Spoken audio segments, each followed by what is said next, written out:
3 ದಿನಕ್ಕಾಗಿ ನಿಗದಿಯಾದಂತಹ ಪಾದಯಾತ್ರೆ 2 ದಿನಕ್ಕೆ ಮೊಟಕುಗೊಂಡಿದೆ. ನಿಜಕ್ಕೂ ಕರ್ನಾಟಕದಲ್ಲಿ ಬಿಜೆಪಿ ಜೆಡಿಎಸ್ ಮೈತ್ರಿ ಇದೆಯಾ ಅನ್ನೋದು ಗೊತ್ತಾಗ್ತಾ ಇಲ್ಲ. ಫ್ರೀಡಂ ಪಾರ್ಕ್ ನಲ್ಲಿ ಜಮಾವಣೆ ಆಗೋಣ, ಅಲ್ಲೇ ಸೇರೋಣ, ಅಲ್ಲೇ ಕಾರ್ಯಕ್ರಮ ಮುಗಿಸೋಣ ಎನ್ನುವಂತಹ ನಿರ್ಧಾರವನ್ನ ಮಾಡಿದ್ರೆ ಒಳ್ಳೆದಿತ್ತೇನೋ.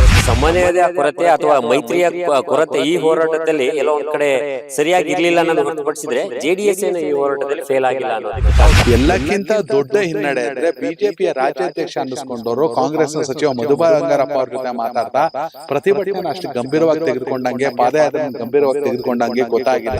ಶೃಂಗೇರಿಯಿಂದ ಮೈಸೂರಿಗೆ ಪಾದಯಾತ್ರೆ ಹೋದಂತ ಸಂದರ್ಭದಲ್ಲಿ ಬಿಜೆಪಿ ಮತ್ತು ಜೆಡಿಎಸ್ ನ ನಾಯಕರು ಕೂತ್ಕೊಂಡು ಒಂದು ಮೀಟಿಂಗ್ ಮಾಡಿ ಪಾದಯಾತ್ರೆ ಹೇಗೆ ಹೋಗ್ಬೇಕು, ಯಾರೆಲ್ಲ ಬರ್ಬೇಕು, ಏನು, ಮತ್ತೆ ಆ ವೇದಿಕೆಯ ಕಾರ್ಯಕ್ರಮಕ್ಕೆ ನಿಮಗೆ ದೊಡ್ಡ ದೊಡ್ಡ ನಾಯಕರೆಲ್ಲ ಬಂದಿದ್ರು.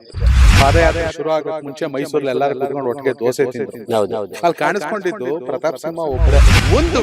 ಒಂದು ವೇಳೆ ಸರ್ಕಾರದ ದೃಷ್ಟಿಯಲ್ಲಿ ಬಿಜೆಪಿ ಏನು ಜೆಡಿಎಸ್ ನ ಪಾದಯಾತ್ರೆ ವರ್ಕೌಟ್ ಆಗಿಲ್ಲ ಅಂದ್ರೆ ಅದಕ್ಕೆ ಹೊಣೆ ಜೆಡಿಎಸ್ ಅಲ್ಲ, ಬಿಜೆಪಿ. ಜೆಡಿಎಸ್ ಸೇರಿನೋ, ಕಾಂಗ್ರೆಸ್ ಸೇರಿನೋ, ಡಿ ಕೆ ಶಿವಕುಮಾರ್ ಅವ್ರ ಸೇರಿನೋ, ವಿಜಯೇಂದ್ರ ಅವರ ಸೈಲೆನ್ಸ್ ಸೇರಿನೋ ತುಂಬಾ ಪ್ರಶ್ನೆಗಳ ಮೂಡ್ ಬರುತ್ತೆ. ಒಂದ್ಸರಿ ಸಿಎಂ ಕುರ್ಚಿ ಚೇಂಜ್ ಆಗ್ಲಿಕ್ಕೆ ಒಂದಷ್ಟು ಟೈಮ್ ಅನ್ನು ತಗೊಂಡ್ರು. ಆ ಬಳಿಕ ಒಂದ್ಸರಿ ಮೊದಲ ಹಂತದಲ್ಲಿ ವಿಸ್ತರಣೆ ಆಗ್ಲಿಕ್ಕೆ ಒಂದಷ್ಟು ಸಮಯ ಬಂತು. ಆ ಬಳಿಕ ಎರಡನೇ ಹಂತದಲ್ಲಿ ಸಚಿವ ಸಂಪುಟ ವಿಸ್ತರಣೆ ಆಗಿ ಒಂದಷ್ಟು ಟೈಮ್ ಬಂತು. ಇನ್ನು ಖಾತೆ ಯಾರಿಗೆ ಅಂತ ಗೊತ್ತಿಲ್ಲ. ಹಾಗಾಗಿ ಇಲ್ಲಿ ಒಂದು ರೀತಿಯಾಗಿ ನಷ್ಟ ಆಗ್ತಿರುವಂತದ್ದು ಸಾಮಾನ್ಯ ಜನರಿಗೆ. ಯಾಕಂದ್ರೆ ವೀಕ್ಷಕರೇ, 3 ದಿನಕ್ಕಾಗಿ ನಿಗದಿಯಾದಂತಹ ಪಾದಯಾತ್ರೆ 2 ದಿನಕ್ಕೆ ಮೊಟಕುಗೊಂಡಿದೆ. ಇದು ವಿರಾಮ ಅಲ್ಲ, ಅಲ್ಪ ವಿರಾಮ, ಪೂರ್ಣ ವಿರಾಮ ಅಲ್ಲ. ಕಾರಣ ನಿಖಿಲ್ ಕುಮಾರಸ್ವಾಮಿ ಸೇರಿದಂತೆ ಜೆಡಿಎಸ್ ಮುಖಂಡರನ್ನ, ಕಾರ್ಯಕರ್ತರನ್ನ ಪೊಲೀಸರು ವಶಕ್ಕೆ ಪಡೆಯೋಕೆ ಬಂದಿದ್ದಂತ ಸನ್ನಿವೇಶ. ಆದ್ರೆ ಸರ್ಕಾರದ ವಾದ ಏನಂದ್ರೆ ಫ್ರೀಡಂ ಪಾರ್ಕ್ ನಲ್ಲಿ ಮಾತ್ರ ಪ್ರತಿಭಟನೆ ಸೀಮಿತ, ಅದಾಗ್ಲಿಲ್ಲ ಅಂತ. ಬಟ್ ಎಲ್ಲಕ್ಕೂ ಕೂಡ ಒಂದು ಅಲ್ಪ ವಿರಾಮ ಬಿದ್ದಿದೆ. ಏನಂತೀರ ಅಕ್ಷಯ್? ಒಂದು ವೆರಿ ಇಂಪಾರ್ಟೆಂಟ್ ಅಂಶ ಏನು ಅಂತ ಹೇಳಿದ್ರೆ, ಈಗ ಪೊಲೀಸರ ವಾದ ಇದ್ದಿದ್ದು ನಮ್ಮ ಸ್ನೇಹಿತರು ಪ್ರಶಾಂತ್ ಅವರು ಅವಾಗ್ಲೇ ಹೇಳದ ಹಾಗೆ ಬೆಂಗಳೂರು ನಗರ ವ್ಯಾಪ್ತಿಯಲ್ಲಿ ಪ್ರತಿಭಟನೆಗೆ ಅವಕಾಶ ಇಲ್ಲ. ಬೆಂಗಳೂರು ನಗರ ವ್ಯಾಪ್ತಿಯಲ್ಲಿ ಪ್ರತಿಭಟನೆ ಮಾಡ್ಲಿಕ್ಕೆ ಅವಕಾಶ ಇರುವಂತದ್ದು ಫ್ರೀಡಂ ಪಾರ್ಕ್ ನಲ್ಲಿ ಮಾತ್ರ. ಆದ್ರೆ ನಾಳೆ ಹೇಗಿದ್ರು ನಿಗದಿ ಆಗಿತ್ತು.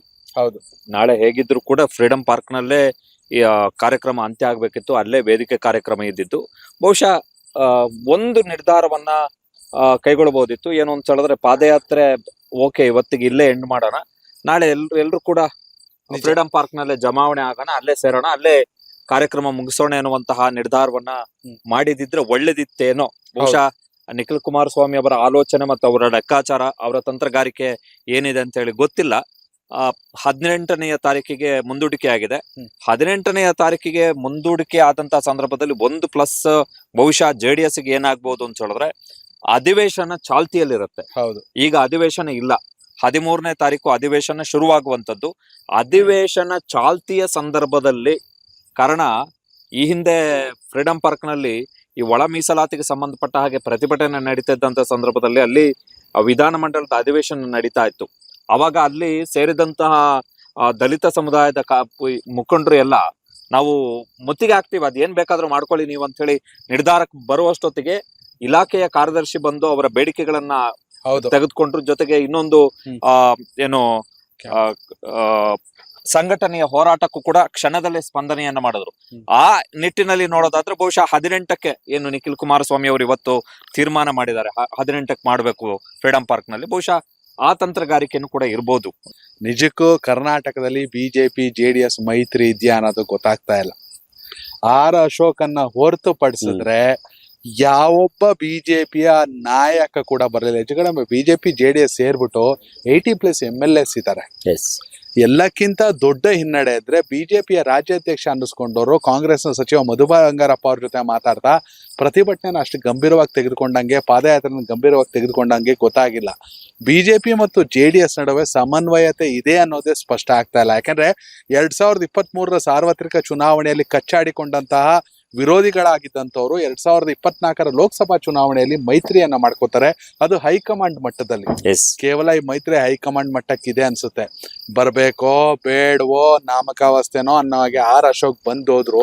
ಸ್ವತಃ ಈ ಭಾಗದ MP ಆಗಿರುವಂತ, ಹೌದು ಆಬ್ವಿಯಸ್ಲಿ ಪಾರ್ಲಿಮೆಂಟ್ ಸೆಷನ್ ನಡೀತಾ ಇದೆ ಇಲ್ಲ ಅಂತಲ್ಲ, CN ಮಂಜುನಾಥ್ ಅವರು ಬಟ್ ಇಂಥ ಹೋರಾಟ ಇಲ್ಲಿ ನಡೀಬೇಕಾದ್ರೆ ಅವರ ಎಲ್ಲವನ್ನ ಕೂಡ ಲೆಕ್ಕಾಚಾರ ಮಾಡ್ಕೊಂಡು ಈಗ ಎಕ್ಸಾಂಪಲ್ ಸೆಷನ್ ಮುಗ್ದೋಗ್ತಿತ್ತು 13ರಿಂದ ಇಲ್ಲೇನೆ ಅಧಿವೇಶನ ಇದೆ.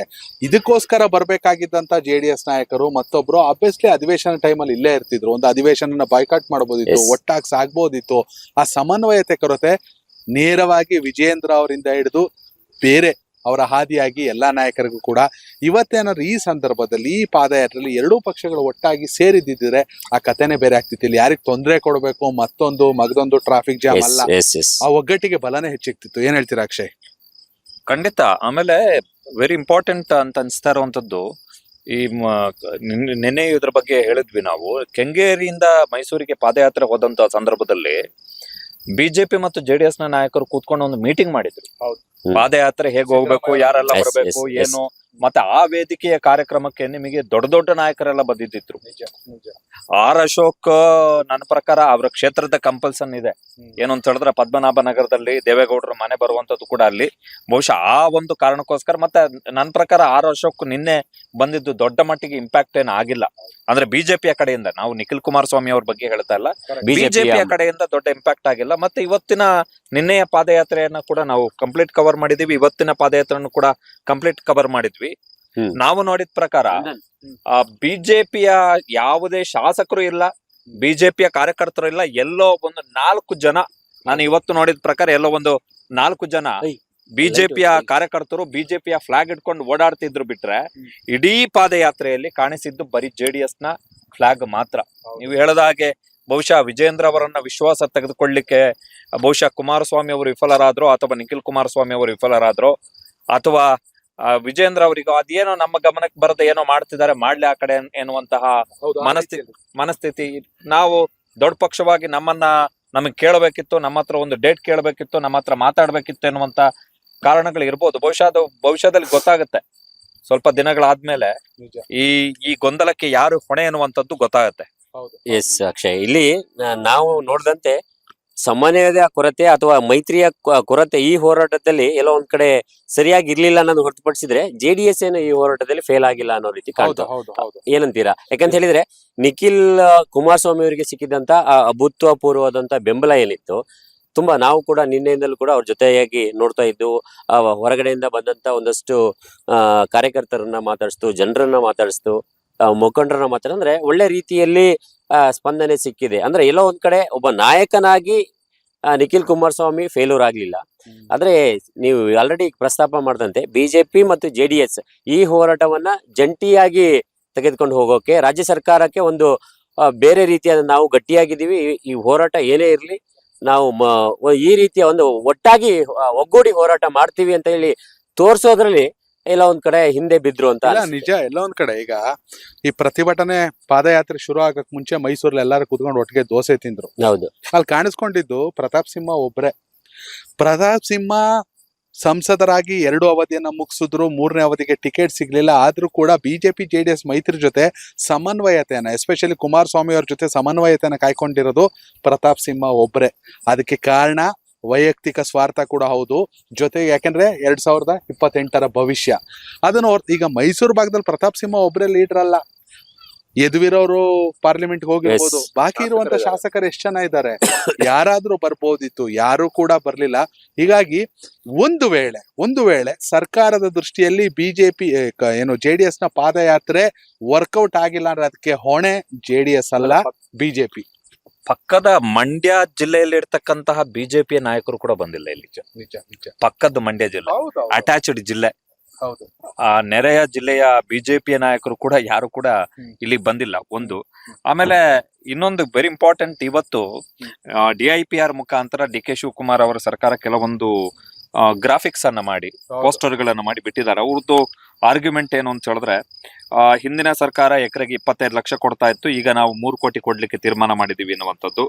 ಹಣದ ಬದಲಿಗೆ ಭೂಮಿ ಬಯಸುವ ರೈತರಿಗೆ 50% ಅಭಿವೃದ್ಧಿ ಪಡಿಸಿದಂತ ಜಾಗ ಕೊಡ್ತೀವಿ ಅಂತ ಹೇಳಿ, ಅಂದ್ರೆ ಸ್ವಾಧೀನ ಮಾಡ್ಕೊಳ್ತೀವಿ ಅಂತ. ಆಮೇಲೆ ಐಚ್ಛಿಕ ಭೂ ಸ್ವಾಧೀನ, ಅಂದ್ರೆ ಯಾರು ಕೊಡ್ಲಿಕ್ಕೆ ಒಪ್ಕೊಂಡಿದ್ದಾರೆ ಅವ್ರ ಹತ್ರ ಮಾತ್ರ ಇಸ್ಕೋತೀವಿ ನಾವು ಭೂಮಿ ಎನ್ನುವಂಥದ್ದು.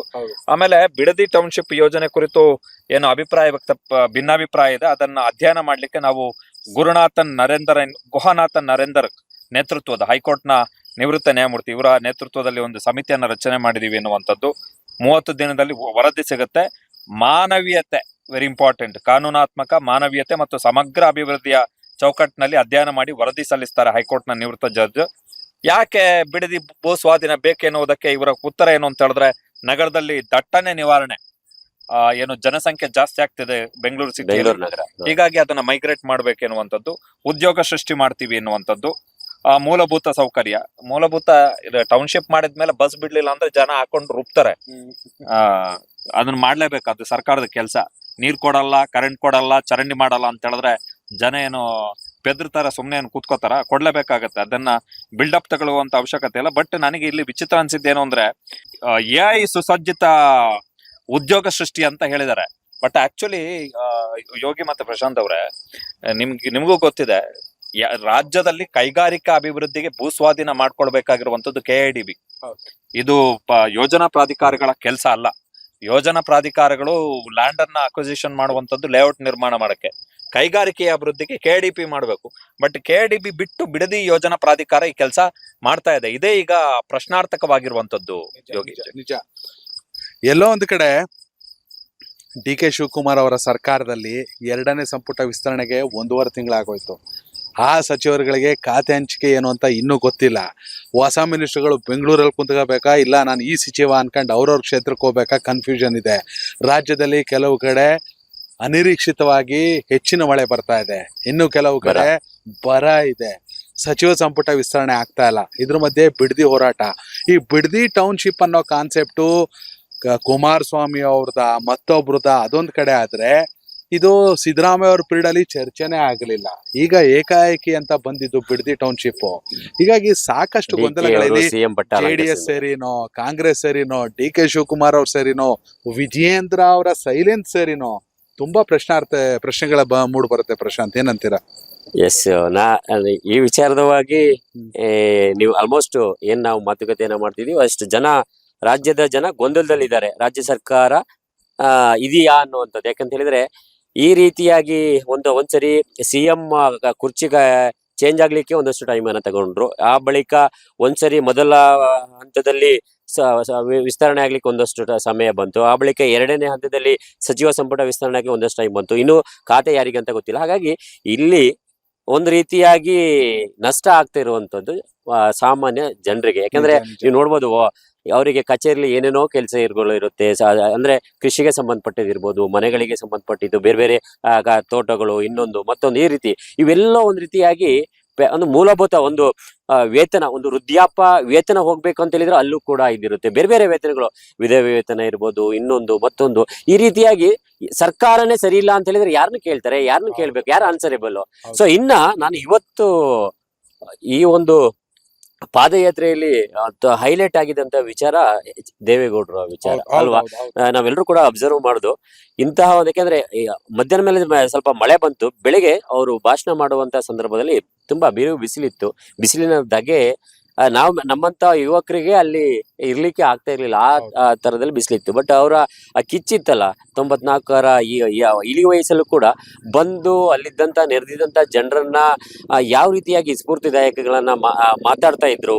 ಇಲ್ಲ, ನಿಮ್ಮ ಜೊತೆ ನಾವಿದ್ದೇವೆ, ನಿಮ್ಮ ಈ ರೀತಿಯಾಗಿ ಏನೊಂದು ಭೂ ಸ್ವಾಧೀನ ಮಾಡ್ಲಿಕ್ಕೆ ಹೊರಟಿದ್ದಾರೆ, ಖಂಡಿತ ನಾನ್ ಬಿಡಲ್ಲ ಅಂತ ಹೇಳ್ಕೊಂಡು ಆ ಏರು ಧ್ವನಿಯಲ್ಲಿ ಒಂದ್ ರೀತಿಯಾಗಿ ಆಕ್ರೋಶ ಇತ್ತಲ್ಲ, ಅದು ಒಂದು ರೀತಿಯಾಗಿ ಎಲ್ಲ ಒಂದ್ ಕಡೆ ದೇವೇಗೌಡರನ್ನ ಪಕ್ಷಾತೀತವಾಗಿ ಅಂದ್ರೆ ಹೋರಾಟದ ಹಾದಿಯಲ್ಲಿ ಅವ್ರು ಏನ್ ನಡ್ಕೊಂಡು ಬಂದ್ರು. ಸೊ ಇವತ್ತು ಕೂಡ ದೇವೇಗೌಡರನ್ನ ನೋಡ್ಕೊಂಡು ಕಲೀರಿ ಅಂತ ಹೇಳ್ಕೊಂಡು ಎಷ್ಟೋ ಜನರು ಹೇಳ್ತಾರೆ. ಆ ರೀತಿಯಾದಂತ ಒಂದು ಅವರ ಒಂದು ರಾಜಕೀಯ ನಡೆ ಏನಿತ್ತು, ಇವತ್ತು ನಾವು ಎಲ್ಲರೂ ಕೂಡ ಮತ್ತೊಮ್ಮೆ ನೋಡೋದಕ್ಕೆ ಸಾಧ್ಯ ಆಯ್ತು. ಏನಂತ? ಎಸ್, ಮೊದಲನೇ ದಿನಕ್ಕೆ ಹೋಲ್ಸಿದ್ರೆ 2ನೇ ದಿನ ತುಂಬಾನೇ ಸ್ಪೀಡ್ ಆಗಿತ್ತು, ತುಂಬಾನೇ ಜೋರಾಗಿತ್ತು, ತುಂಬಾನೇ ಆಕ್ರೋಶ ಭರಿತವಾಗಿತ್ತು, ತುಂಬಾನೇ ಎನರ್ಜಿ ಇತ್ತು. ಬಟ್ 2ನೇ ದಿನಕ್ಕೆ ಅಲ್ಪ ವಿರಾಮ ಬಿದ್ದಿದೆ. ವೀಕ್ಷಕರೇ, ಈ ಬಿಡದಿ ಟೌನ್ಶಿಪ್ ಅನ್ನ ವಿರೋಧಿಸಿ ಪಾದಯಾತ್ರೆ ಸದ್ಯಕ್ಕೆ ಮೊಟಕುಗೊಂತಿದೆ. ನಿಜಕ್ಕೂ ಇದು ಆಗಬೇಕಾ? ರೈತರುಗಳು, ನೀವುಗಳು, ಬಿಡದಿ ಭಾಗದವರು ದಯವಿಟ್ಟು ಕಾಮೆಂಟ್ ಮೂಲಕ ತಿಳಿಸಿ. ಧನ್ಯವಾದಗಳು. ಕನೆಕ್ಟ್ ಕರ್ನಾಟಕ, ಇದು ನಿಮ್ಮ ನೆಟ್ವರ್ಕ್.